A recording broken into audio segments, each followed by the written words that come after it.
Hi there. Hi, everybody.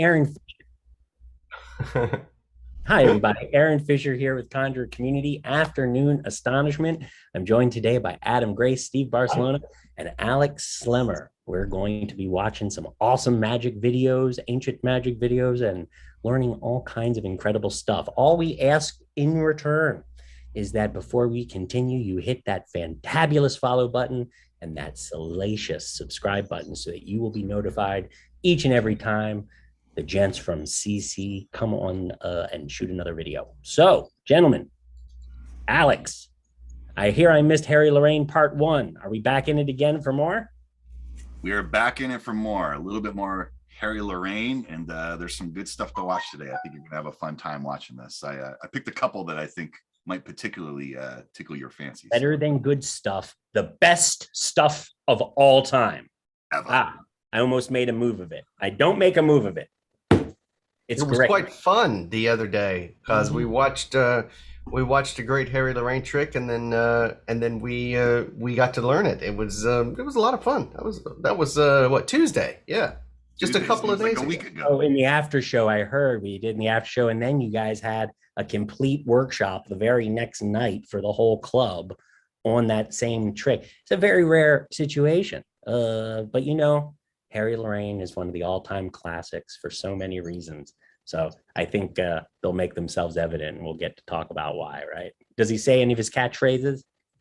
Oh, they're all over the place. You can't get away from him. Oh, I love it. I don't know if I'm going to be able to do this. I'll just have you all know, when I was 18 and I first met Harry Lorayne, the first time I sat down and he was doing tricks, the very first time, and he tried to, and he said to everybody, I just don't know. I've forgotten this one. And I don't think it's just not going to come together. I believed him.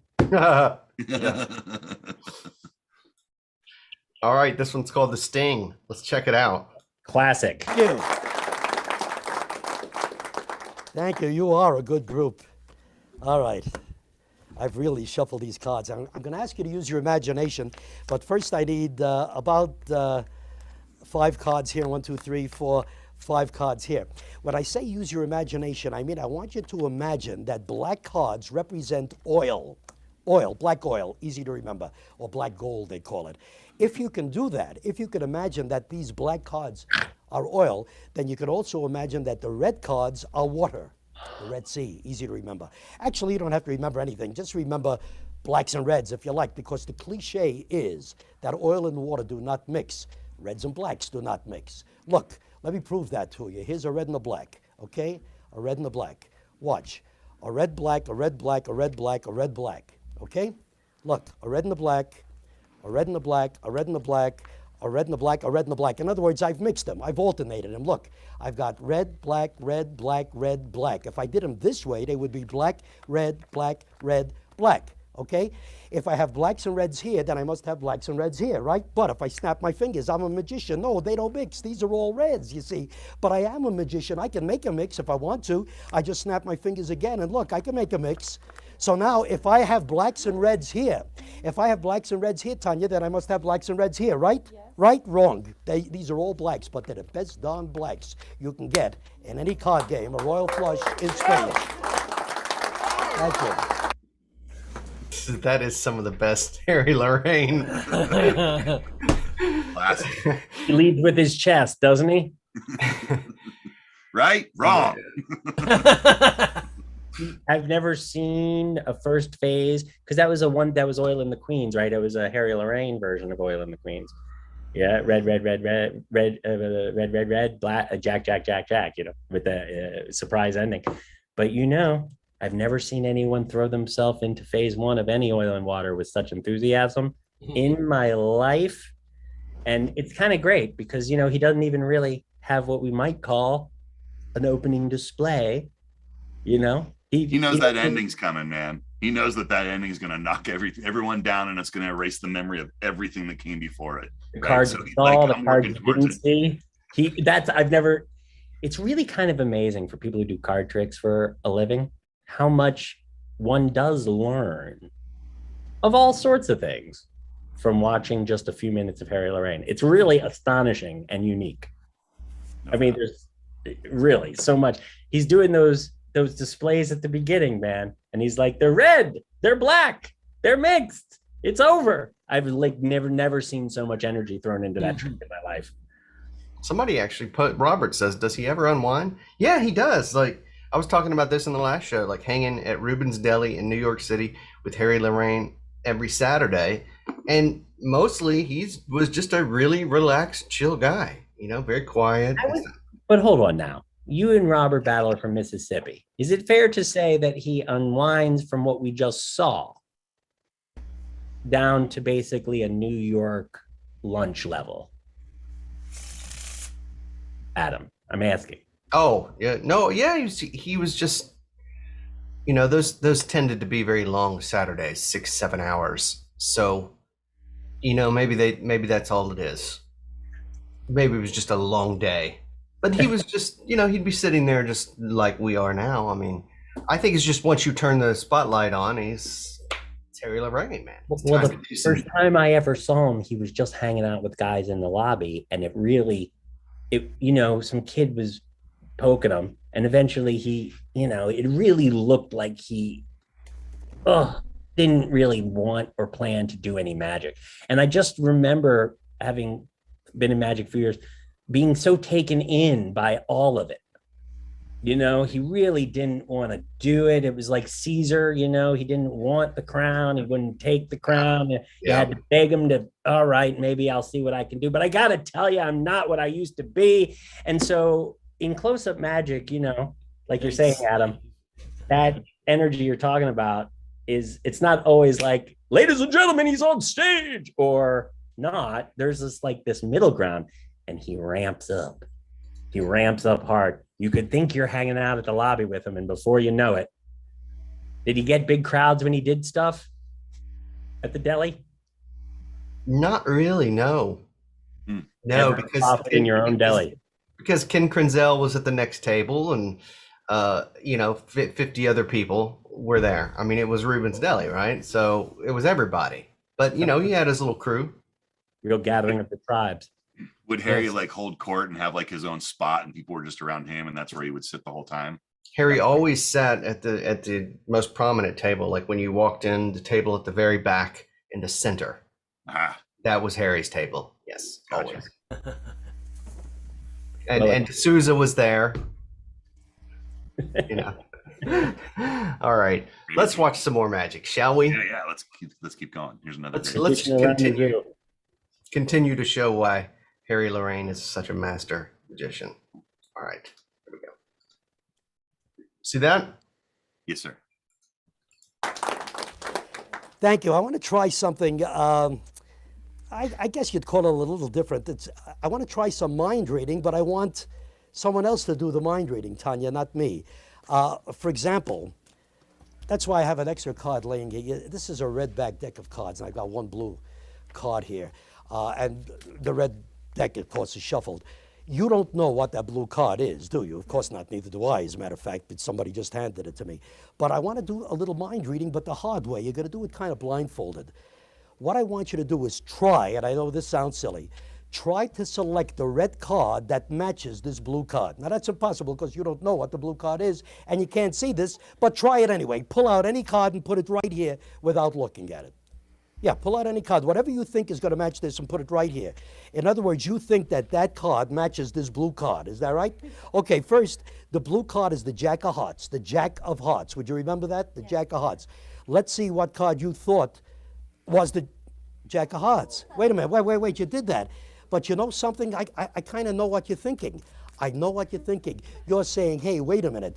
What if I would have taken out any other card? For example, well, the King of Hearts. Well, you know what I would have done? I would have tapped that Jack of Hearts and simply made a change to the King of Hearts. So that's okay. Pretty great variation on that theme, huh? Pretty cool. I've always been a fan of that thing because it sort of takes away a lot of the stuff before you get to the actual effect. It's like right to the meat of it, you know? Always been a fan. That's a really cool trick. That color Quickie is what he named it. That's one. It's in my personal favorite, my favorite card tricks. I think it's in my, I think so. The one with magician versus gambler.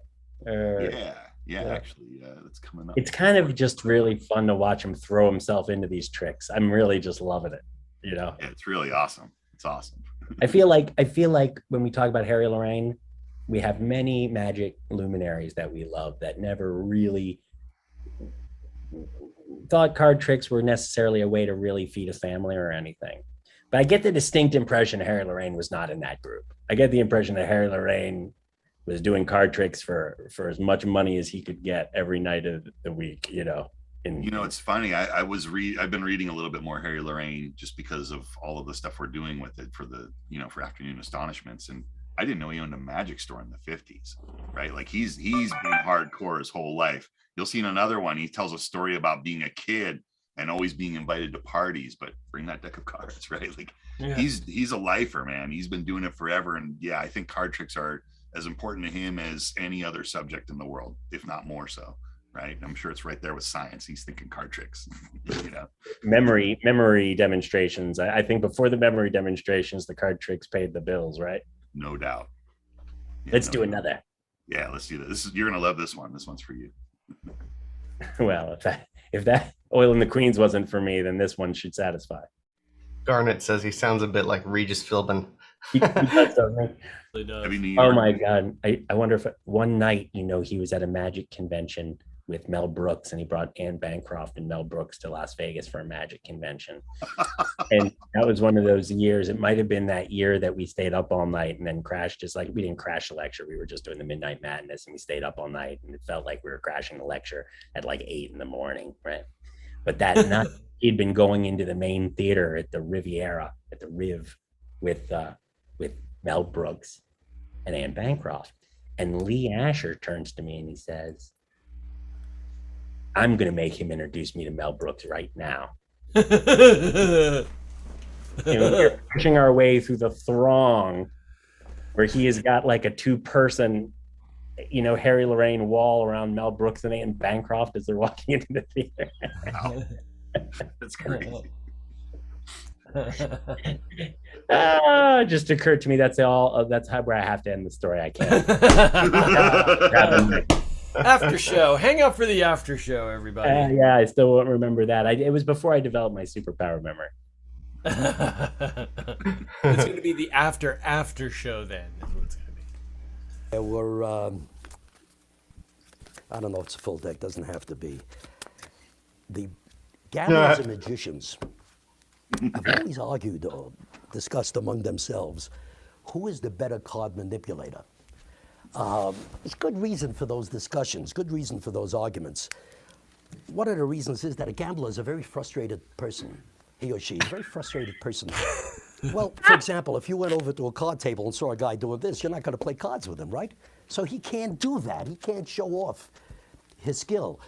Whereas a magician, everything a magician does is show off stuff. That's all it is. That's one reason. There's another reason that's really much more to the point, and that is that if a gambler makes a mistake, he can get killed, and it's kind of final. Whereas if a magician makes a mistake, what's the worst that can happen? He won't get paid, it's the worst that can happen. So that's why I want to tell you this story, because what happened, the best gambler in the world and the best magician in the world got together socially one day. And they got into the same discussion. Who's the best card manipulator in the world? As a matter of fact, after a couple of drinks, it was no longer a discussion. It became a hot argument. And the gambler turned to the magician and he said, look, buddy, I will bet you $1 million that you cannot take this deck, shuffle it, cut it any way you like, turn over the top card, do that 4 times, and get 4 of a kind. I'll bet you $1 million you can't do that. The magician said, buddy, I'll take you up on that on one condition, and that is that you let me cut the deck once, twice, 3 times each time. Then I will turn over the top card. I'll do that 4 times, and I'll cut 4 of a kind. The gambler said, you know something? I don't care if you cut them 39 times. You got to bet. Magician said, okay, reached into his pocket, took out $1 million, which is funny right away to find a magician with $1 million in his pocket. And he said, now remember, I have to cut the deck once, twice, 3 times, which he did. He felt the top card and he said, yep, I think I've got a queen. He said, I'm going to go for the queens. But remember, I must always cut the deck once, twice, 3 times, which he did. He felt the top card and he said, yep, I think I've got queen number 2. And he did. He had the queen, another queen.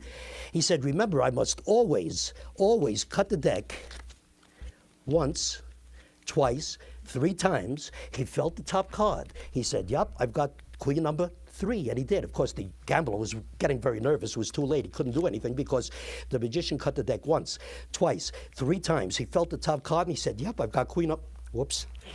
He goofed. Well, the gambler grabbed for the money.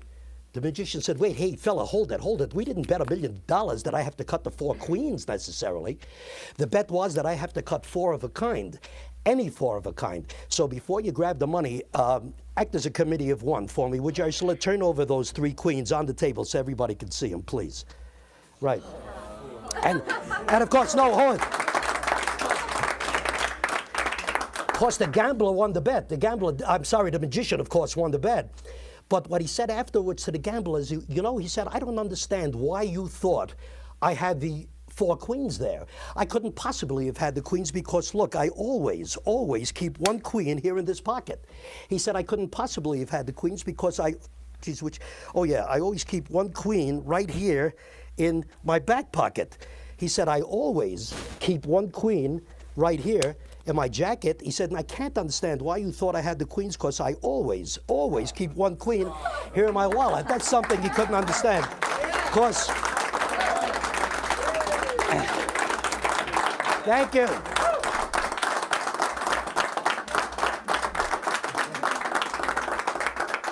I only do this at the end because I know you're all thinking there are 8 queens in this deck, and I just want to let you see that there aren't. Thanks again. He's going to close with that. Like, cut that line out, I but it want was you too to see that perfect. you're wrong. No. That's an objection. And if Harry Lorayne is clean, he wants you to know cleanliness can be yours. You paid for it. He's not a man to let the audience forget the feature benefits. You know what I mean? That was entertaining to watch, Aaron. It was. Wasn't it? Did you see that look on his face? Hey, some of you are thinking, I have 8 queens and I want you to see. You aren't. Huh? I love that trick. I've been saving it up for class. I mean, I love that trick. It's right now at Conjure Community, we're actually doing some classes on that double undercut too, and it's quite wonderful to watch Harry's just knocking those out in that routine. And it goes to prove for all of the people who've been developing skills and stuff, you can see the master do it. It's all about the attitude. You know what? Speaking of attitude, is a great time to talk about the sponsor of this video, which is Conjure Community. That's right. If you are not a member of a magic club and you'd like to hang out with some really great people who are passionate about magic, then you should join Conjure Community, the world's best magic club, where we have proven practical advice for passionate magicians. We focus on perfecting your magic and performing magic and marketing your magic. We have lots of great free resources at conjure.community. And if you really feel like you need a good magic club, you should join the Conjure Community Club, where we have in-depth courses and training and exclusive live lectures and events, and an active, supportive community of magicians who love to do this kind of stuff. So head on over to conjure.community and you can find out more. And you know what, Gracie, with considering all the resources that we have at the CC Club for members, Harry Lorayne, if he'd had Conjure Community growing up, he never would have been so shocked as to make a joke about the idea of a performing magician having $1 million in his pocket for a shady bet. That hurt. When he said that hurt. It was like, and he went, it was like, I felt like he was like doing his mother or something. He was like, a magician with $1 million. To get a real job, you need a trade. You need a trade of some kind. And they said, hey, gamblers, very depressing people. I love that too. And the magician, they're always depressed. Just showing off, just showing off. And still, even so, when we hear the Lorayne poker deal, when we see the magician versus the gambler, we're sort of getting some archetypal presentations from Harry Lorayne in their most archetypal form. It's kind of strange, but that is like that's a quintessential Lorayne trick. You know what I mean? That's the one I used to hear of tell all the time growing up. People were fascinated by it. You're taking me back to a time when, when he said, I only have those 4 queens, and I needed to know it, I needed to know it. I mean, we laughed today because we were like, thanks for, we know, buddy. But I felt it. I wanted a piece of that. I want a piece of that matzo ball soup you had, Adam. Oh, they did have a good matzo there. All right, let's watch some linking cards. What do you guys Tracy think? almost joined the tribe just from when he had the pastrami and the card magic. Oh, taking me back. Corned beef on rye. Come on. Yeah, Ruben's Deli was awesome. Come on. Now I think they meet at a pizza place. All right, this is Harry Lorayne's linking card. You're saying they tore down Paradise and put up a pizza shop? This is what I heard.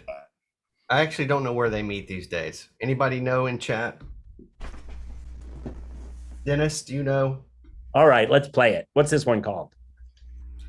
Don't tell me if it's like Aces to Kings. This is going to be like La linking card. Hey, it's me right Surprise, there. Aces to Kings. Wow. Woo. Thank you. I got so involved in magic when I was a kid that, really involved that I needed. We're watching the wrong act. Like when we mess up there. Sorry about that. Yeah, we almost watched our own stream, which that's like you put a ripple in the time space continuum. If a guy watches his own stream, if he doesn't, there's going to be a mess. Am I right? Thank goodness it was that window and not the other window. We could have gotten in real trouble. Hey, now. I want you guys to keep in mind those differences between magicians versus gamblers. I'd like to keep a good list. I think we can find more pattern, more. All right.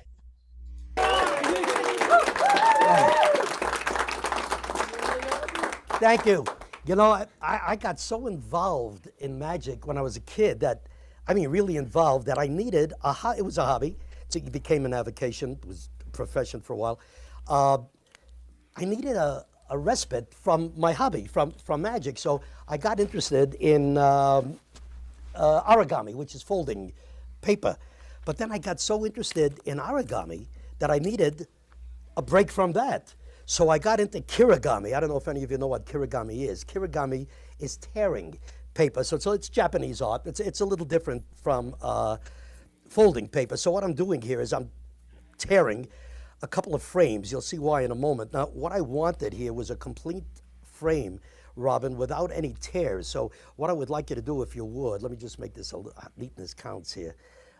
Make this a little better. So the whole point is there should be no tears. So while I'm making another one, why don't you sort of examine that? Don't make any tears for me, obviously. I don't want people to think you're a stooge or anything like that. But make sure that it's a complete rectangle. In other words, a complete frame while I tear another one. And then, of course, I know what you're thinking. You're saying, yeah, sure, I examined that one, but what about the one you're doing now?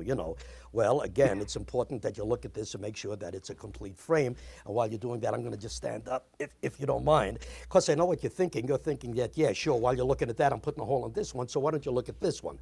Well, I know what you're thinking. You're thinking, while you're looking at that, well, this is perpetual motion. We can go on all day. Why don't you look at both of them at the same time? Make sure that there are no tears or breaks or nicks or trapdoors or mirrors. All right. Now, when I was doing this kirigami the other day, when I was playing with these things, a very strange thing happened. What happened is they kept falling out of my hands. And then I had both of them in my hands like this, and I was doing this, and what happened is they linked. They really did link. Can you see that? They linked. Now, you know what? It's physiologically impossible for them to be linked on the other side. You know that. But when I looked at the other side, I saw they were linked also. They really were. I couldn't get the darn things apart. They linked. But here's the important thing that you have to do for me, Robin. Take these 2 pinching fingers and pinch that link for me. Hold on to it. Now, look, I'm going to turn your hand so everyone can see it. The only way I can get these apart is by tearing one of these. So I'm going to do that, but don't you let go of the link. See, I'm going to tear one of these like this just to get them apart, and I'm going to hold them like this, and you can let go, and you can see if you take your 2 fingers the way I've got mine and hold them, and I want everyone to see that, you can see those are really linked, and I don't understand that. I never did.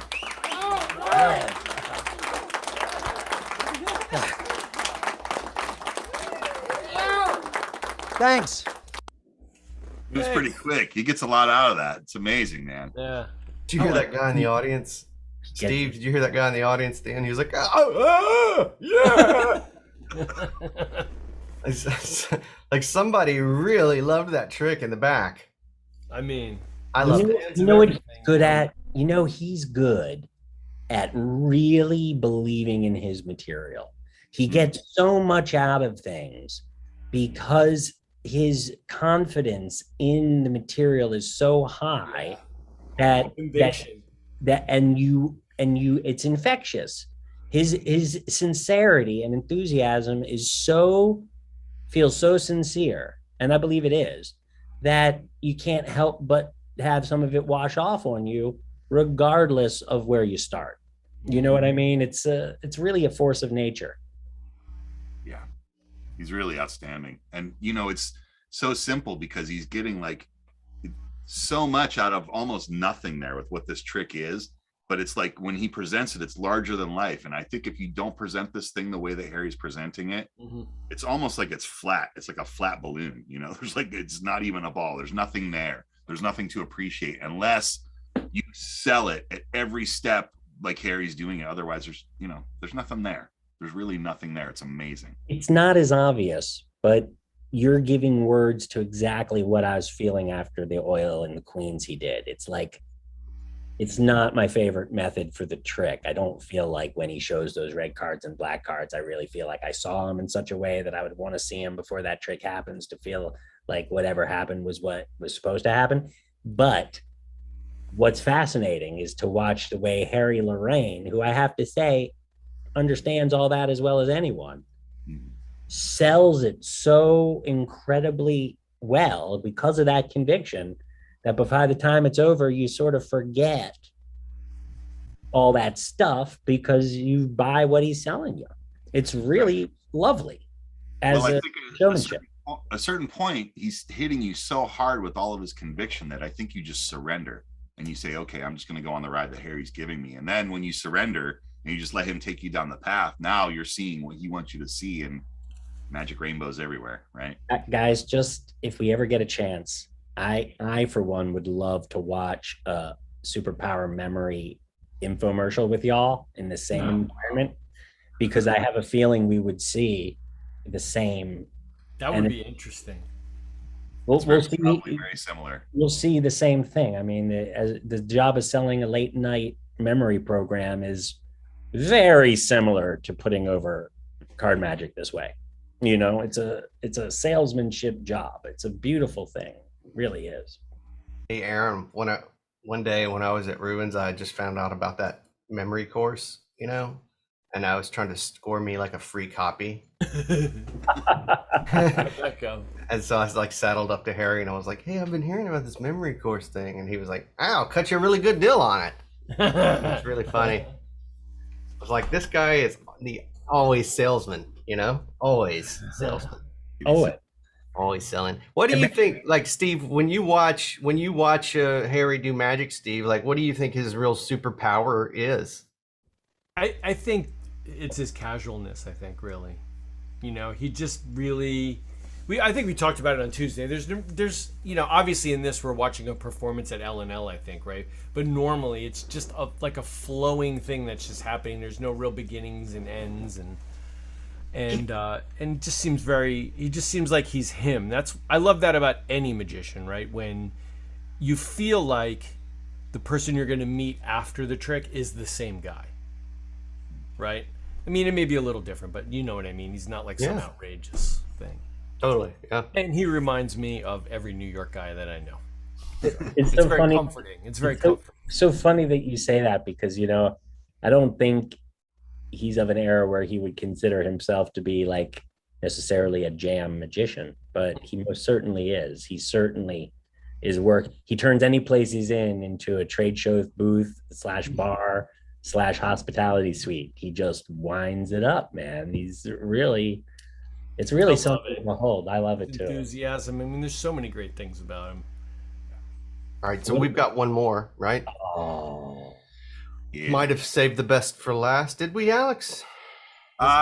This one holds a special place in my heart. We talked about this one recently in the club, and I just really love this trick. And I had never seen Harry's presentation for it, and I think that there's some things to note here that are great, really great. I love it. So yeah, let's check it out. Really All cool. right, we'll watch it and we'll come back and we'll talk about it. Here it is. Lazy man's card trick. I wish I had that enthusiasm. Which reminds me, quite interesting segue because it's true.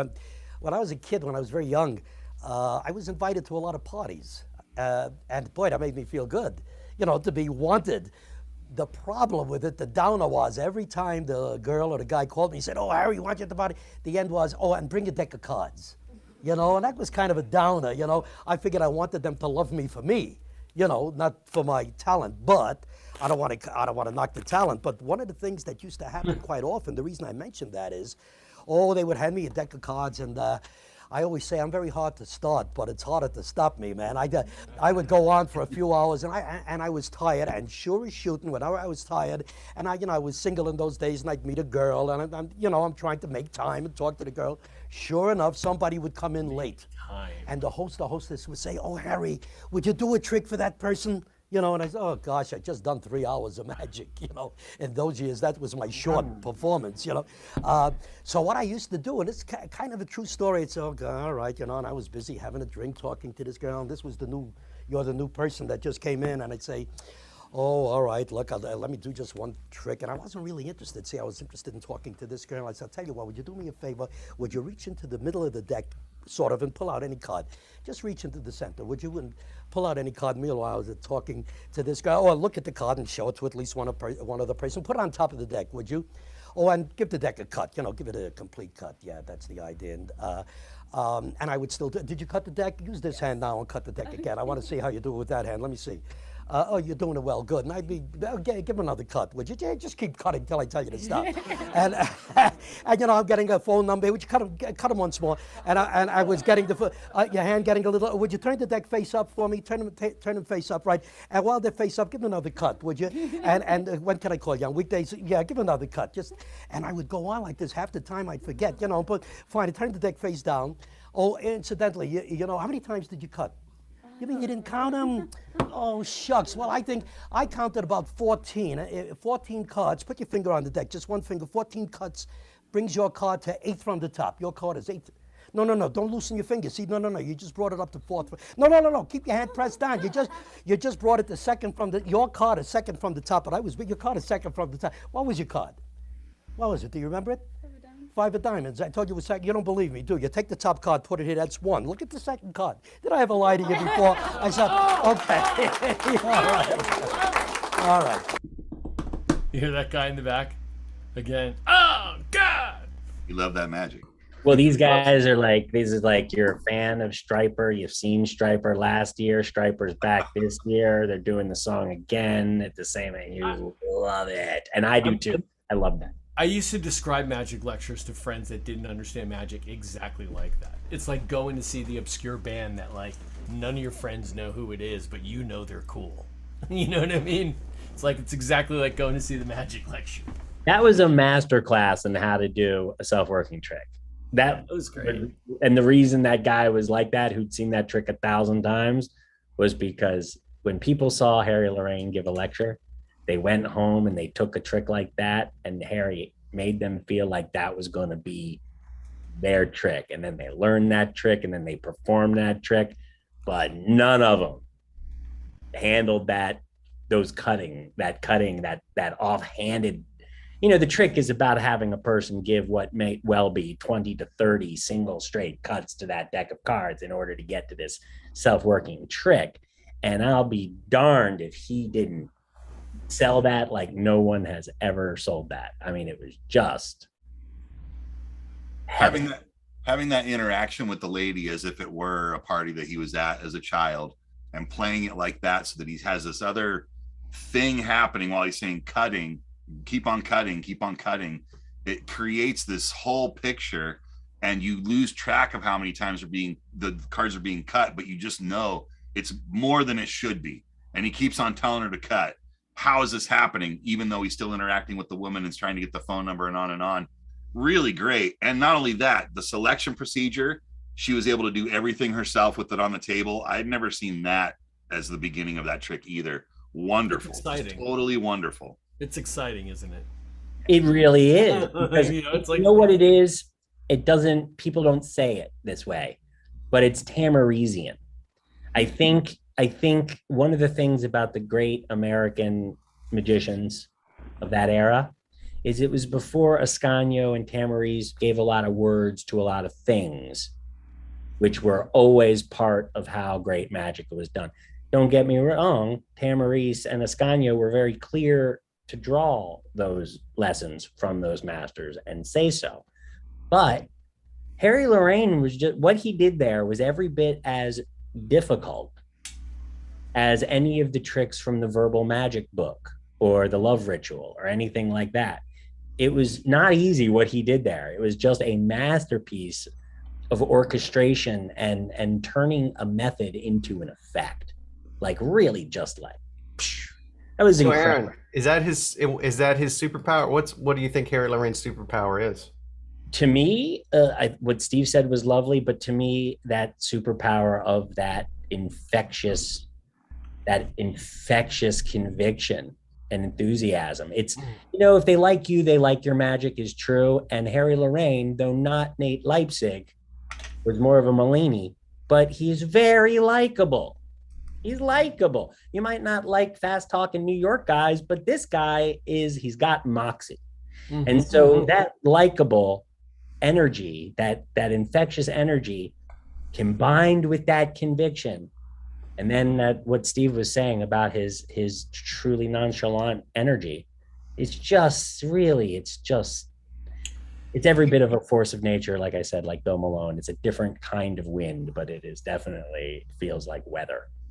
And he's charming too. Like when you watch him work with female spectators, he's charming them the whole time. So they feel like either he's like a really friendly uncle or like a grandpa, and they're welcome, and there's no offense taken to anything that might be blue when he's saying it, because it's all done really tongue in cheek. And because he's charming, you're like right there with him. Like, this guy, I love this guy, and it's beautiful. It's a beautiful thing. What's cool about him, and I think we say this about all of our favorite magicians, right? It's like his own flavor, right? It's the Harry Lorayne flavor. It's the way he does things. We love that, and it wouldn't work for anybody else, but for him, it's like, this is, it's just perfect, Well, we're glad you guys joined us today. Appreciate it so much. On behalf of Aaron Fisher, Alex Slimmer, Steve Barcelona, myself, Adam Grace, do us a favor, hit that like button if you're watching on YouTube or Facebook. That helps the algorithm tell people that we're awesome. And then go ahead and click that little bell and follow us, so you'll always be notified when we're going live and talking about more magic. And once again, if you want to join a really great magic club, check out Conjure Community. We will see you guys next week on Afternoon Astonishment. And if you're here with us live, stick around. We're going to go to the after show. We're going to talk